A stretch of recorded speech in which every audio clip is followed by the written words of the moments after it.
Hello and welcome to W S cube tech. मैं हूं BK Singh और आज की इस मैटलैब सिमुलिंक ट्यूटोरियल के अंदर हम देखने वाले हैं कि क्लोज लूप सिस्टम को कैसे इम्प्लीमेंट करते हैं। तो क्लोज लूप सिस्टम होता क्या है, सबसे पहले इसको एक ब्लॉक डायग्राम से देखते हैं, उसके बाद हम इसको इम्प्लीमेंट करेंगे सिमुलिंक के अंदर। तो चलिए यहाँ पे देखिए, मैंने एक ब्लॉक डायग्राम बनाया हुआ है जिसके अंदर हमें एक डिज़ायर्ड वैल्यू चाहिए और कुछ गेन दिए हुए हैं और उसके साथ साथ हमारे कुछ इनपुट हैं और उसके बाद हमारा आउटपुट चाहिए। तो डिज़ायर्ड आउटपुट अगर हम आउटपुट में ले पाते हैं with the help of close loop system. Close loop का सिस्टम का मतलब क्या है कि अगर हम यहाँ पे देखिए, ये इनपुट है और ये अगर डायरेक्शन देखें तो ये डायरेक्शन आउटपुट की तरफ जा रहा है, तो इसे हम बोलते हैं ओपन लूप सिस्टम।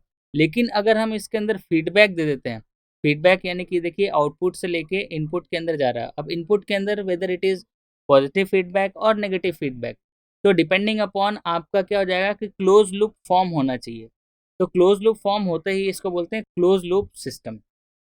अब इसके अंदर हमें ये गेन पॉजिटिव या नेगेटिव कब लेते हैं, ताकि डिजायर्ड आउटपुट हो वो हमारा एज इट इज़ एग्जैक्ट आए। तो यहाँ पे देखिए हमारे पास जो डिजायर्ड वैल्यू है, अगर हम इनपुट देते हैं और आउटपुट की वजह से हमने यहाँ पे क्या लिया हुआ है, नेगेटिव, तो यहाँ पे जो इनपुट आ रहा है वो क्या होगा, ये आउटपुट के साथ सब्सट्रैक्ट होगा, उसके साथ हम कुछ गेन से मल्टीप्लाई करेंगे, जिसके बाद जो इनपुट है वो अप्लाई हो जाएगा इनपुट टर्मिनल पे, जो एक सबमिशन है, और उसके बाद जो हम इनपुट दे रहे हैं उसके साथ जो गेन के साथ इनपुट आ रहा है वो फाइनली आउटपुट में आ जाएगा।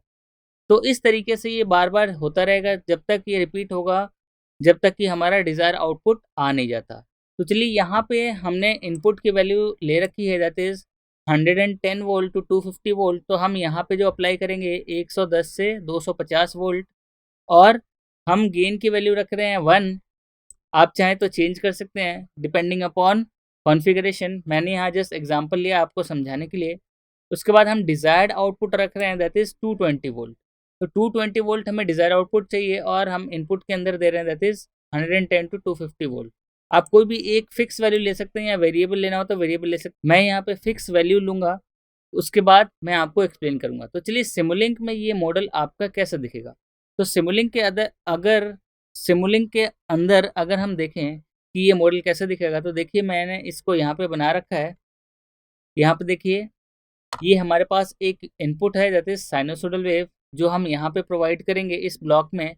उसके बाद आप देख सकते हैं कि इनपुट जो है उसके साथ हमारे पास गेन का आउटपुट आ रहा है। तो ये हमने एक गेन लिया है, गेन का आउटपुट आ रहा है और दोनों ऐड हो रहा है। तो फाइनल जो इनपुट आ रहा है, इनपुट का आउटपुट, यहाँ देखिए इसका और इसका, वो हमारा आउटपुट में जा रहा है। तो ये हमारा आउटपुट है। अब ये आउटपुट से हमारा एक फीडबैक है जो नेगेटिव के अंदर जा रहा है। तो ये हमने एक फीडबैक लिया है जिसको एक सब्सट्रैक्टर लिया है जिसके अंदर प्लस और माइनस किया है। तो नेगेटिव के अंदर हमारा क्या जा रहा है, ये आउटपुट वैल्यू, ये वाली आउटपुट वैल्यू। तो ये हमारी आउटपुट वैल्यू यहाँ कनेक्ट हो गई है।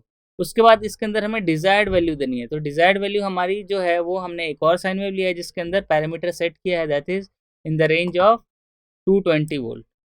तो हमें एग्जैक्ट वैल्यू रखी है 220 वोल्ट, और उसके बाद हम इसको हमने आउटपुट वैल्यू चेक की है और इनपुट वैल्यू चेक की है, यानी हमने जो इनपुट दिया है वो कितना दिया था और फाइनली जो आउटपुट आ रहा है वो कितना आ रहा है। तो ये हम देखेंगे, ये हमारा सिमुलेशन मॉडल होगा। तो इसी को चलिए इम्प्लीमेंट करते हैं मैटलैब सिमुलिंक के अंदर। तो चलिए सबसे पहले मैं मैटलैब विंडो ओपन कर लेता हूँ और इसके अंदर मैं सिमुलिंक टाइप कर देता हूँ। तो सिमुलिंक ओपन हो गया। अब इसके अंदर हमें सिमुलिंक फाइल खोलनी है, यानी मॉडल फाइल खोलनी है। तो यहाँ पे जाएंगे और न्यू मॉडल फाइल कर देंगे। तो जैसे ही न्यू मॉडल फाइल करेंगे आप देखिएगा यहाँ पे फाइल ओपन होके आ गया। अब इसको सबसे पहले हम सेव कर देते हैं। तो इसको सेव कर देते हैं with a name close loop या क्लोज लूप 1, और इसको हम सेव कर देते हैं अपने डिजायर्ड लोकेशन पे। आपको जहाँ चाहिए आप वहाँ सेव कर सकते हैं। ये मैंने इसको सेव कर दिया। अब इसके बाद हमारे पास जो क्लोज लूप सिस्टम के अंदर जो पैरामीटर्स थे वो क्या थे हमारे पास, देखिए एक बार। हमारे पास दो इनपुट लेने हैं, तो दो इनपुट के लिए हमने दो साइन वेव ले रखा है। तो साइन वेव 1 और साइन वेव 2 हम यहाँ पे नेम कर देंगे। तो चलिए मैं यहाँ पे दो ब्लॉक ले लेता हूँ। उसके बाद हमें दो एडर ब्लॉक चाहिए जिसके अंदर एक प्लस प्लस और एक प्लस माइनस चाहिए। उसके बाद हम गेन चाहिए और उसके बाद हमारे पास स्कोप चाहिए। तो ये सारे ब्लॉक्स को मैं सबसे पहले मॉडल फाइल के अंदर इंक्लूड कर लेता हूँ। तो चलिए सिमुलिंक लाइब्रेरी में जाते हैं और यहाँ से हम मॉडल फाइल के अंदर हम सारे ब्लॉक्स को ऐड कर लेते हैं। तो ये चलिए हम सबसे पहले सोर्सेस में जाते हैं। सोर्सेस के अंदर हमारा साइन वेव मिल जाएगा। तो ये देखिए साइन वेव यहाँ पे है, इसको ड्रैग एंड ड्रॉप किया अपने मॉडल फाइल में। तो ये रहा हमारा साइन वेव और उसके साथ साथ हम एक और साइन वेव ले लेते हैं। तो हमने 2 साइन वेव ले लिया और इसको नाम दे देते हैं। ये हमारे पास इनपुट है और ये हमारे पास डिजायर्ड आउटपुट है। अब हमें एडर ब्लॉक चाहिए। तो एडर ब्लॉक के लिए हम मैथ्स के अंदर जाएंगे। यहाँ पे देखिए मैथ ऑपरेशन के अंदर और इसके अंदर से हम ऐड ब्लॉक को ड्रैग एंड ड्रॉप करेंगे अपने मॉडल फाइल में। हमें 2 चाहिए तो दोनों को हमने ड्रैग कर दिया 2 बार। एक बार हमें एडर चाहिए और एक बार हमें एडर प्लस सब्सट्रैक्टर दोनों चाहिए। तो इस पर डबल क्लिक करेंगे और इसके पैरामीटर के अंदर हम माइनस चेंज कर देंगे। यहाँ प्लस प्लस है तो यहाँ पे प्लस और माइनस चेंज कर देंगे तो एक सब्सट्रैक्शन अप्लाई हो जाएगा। तो यहाँ पे देखिए हमारा फीडबैक के लिए एक पॉजिटिव और नेगेटिव आ गया है। अब इसके साथ हमें गेन चाहिए तो गेन का ब्लॉक हम ले लेते हैं। तो कॉमनली यूज ब्लॉक के अंदर हमारा गेन आएगा, इसको हम ड्रैग एंड ड्रॉप कर देते हैं अपने मॉडल फाइल के अंदर। और ये देखिए ऑलमोस्ट हमारा सारा ब्लॉक के पैरामीटर्स या ब्लॉक्स आ गए हैं। अब इसके अंदर हमें एक आउटपुट चाहिए तो सिंक ले लेते हैं। सिंक के अंदर से हम स्कोप को कनेक्ट करके अपने मॉडल फाइल में ड्रैग एंड ड्रॉप कर देते हैं। तो यहाँ पे देखिए अब इसके अंदर हमारा जो सिमुलेशन मॉडल था वो देखिए यहाँ पे ये साइन वेव था जिसको हमने एक एडर में कनेक्ट किया था और उसके बाद एक हमने output as it is check किया था। तो इसको कनेक्ट कर लेते हैं। तो ये देखिए ये हमारा साइन वेव है इनपुट। अब इसके अंदर सबसे पहले हमें इनपुट वैल्यू प्रोवाइड करनी पड़ेगी। तो इनपुट वैल्यू हम प्रोवाइड कर देते हैं, दैट इज सपोज 250 वोल्ट। तो इस पर डबल क्लिक करेंगे और इसके अंदर पैरामीटर्स एम्पलीट्यूड को हम चेंज कर देंगे। सिंस एम्पलीट्यूड आरएमएस के अंदर है तो हम इसको डायरेक्टली मल्टीप्लाई कर सकते हैं √2 से। तो हम लिख सकते हैं 250 इंटू SQRT एंड 2। तो ये क्या करेगा, आपको नॉर्मल वोल्टेज दे देगा, दैट इज 250 वोल्ट। बाकी सारी चीज़ें एज इट इज़ रहने देनी है। आप चाहे तो सैम्पल टाइम चेंज कर सकते हैं। तो सैम्पल टाइम अगर मैं चेंज करना चाहूँ तो अभी इसको एज इट इज़ रहने देता हूँ, फिर इस बाद में सैम्पल टाइम चेंज करके फिर रन करूँगा। तो अभी हमने अप्लाई कर दिया, दैट इज 250 वोल्ट। और इसके अंदर हमें अप्लाई करना है, वो अप्लाई करना है that is desire output is 220 volt.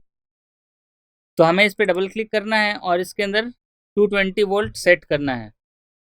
220 into SQRT that is square root of 2 और इसको अप्लाई कर देते हैं। तो ये हो गया हमारा। अब इसको कनेक्ट करते हैं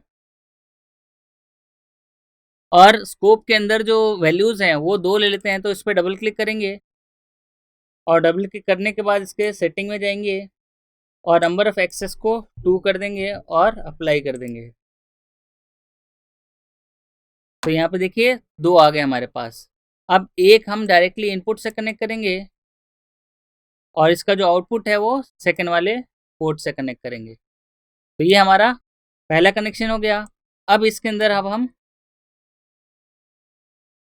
इसके बाद अब हमारा ये पार्ट कंप्लीट हो गया। अब हम देखेंगे कि गेन से हमारा एडर आ रहा है, उसके बाद हमने साइन वेव दिया है और एक फीडबैक आ रहा है दैट इज नेगेटिव से कनेक्टेड है। तो यहाँ पे देखिए सबसे पहले मैं गेन की वैल्यू सेट करता हूँ, क्योंकि ऑलरेडी 1 दिया हुआ है तो हम डायरेक्टली सेट करें या ना करें वो ऑटोमेटिकली गेन 1 ले लेगा। तो यहाँ पे देखिए इसके अंदर हमारा गेन ऑलरेडी 1 है, इसको कनेक्ट करना है हमें एडर ब्लॉक से। और इसकी जो आउटपुट है यहाँ देखिए ये पॉजिटिव के अंदर और फाइनल जो आउटपुट आ रहा है यहाँ से हमें नेगेटिव फीडबैक अप्लाई करना है। तो ये देखिए हम इसको कनेक्ट कर देते हैं, हमने कनेक्ट कर दिया इसमें और इसका जो आउटपुट है वो हमारा गेन में कनेक्टेड है। तो आप देख सकते हैं, जस्ट थोड़ा सा एडजस्ट कर लेते हैं इसको। तो हमारा ब्लॉक ऑलमोस्ट कंप्लीट हो गया। अब इसको रन करते हैं। तो आप चाहे तो 10 सेकंड के लिए रन कर सकते हैं, आप चाहे तो कम टाइम के लिए रन कर सकते हैं, डिपेंडिंग अपॉन आप कितने टाइम के लिए सिमुलेशन करना चाहते हैं। तो चलिए मैं यहाँ पे रन करता हूँ 10 सेकंड के लिए ही। 10 सेकंड पे हमने रन किया है, देखिए हमारा वैल्यू रन हो रहा है और रन हो गया। अब स्कोप पे हम आउटपुट देख लेते हैं। तो स्कोप के अंदर हम इसको जूम करते हैं और इसको ऑटो स्केल करते हैं। तो यहाँ पे देखिए हमारा जो इनपुट था ये इनपुट है, जो देख सकते हैं यहाँ पे वैल्यू आ रही है वोल्टेज की in terms of normal voltage और ये हमारी आ रही है output in terms of normal voltage. तो ये हमारा कैलकुलेशन है और इस हिसाब से हमारा आउटपुट आ जाएगा। आप चाहें तो गेन को चेंज कर सकते हैं, तो गेन की वैल्यू अगर आप बढ़ाएं तो गेन की वैल्यू के हिसाब से भी हमारा आउटपुट आ जाना चाहिए। तो चलिए मैं इसको रन करता हूँ। तो यहाँ पे देखिए गेन के हिसाब से हमारा इनपुट था वो कितना हाई था और यहाँ पे हमारा आउटपुट ऑलमोस्ट वही आ रहा है। तो इस तरीके से हम अपना क्लोज लूप सिस्टम डिज़ाइन कर सकते हैं यूजिंग अ सिमुलिंक मॉडल।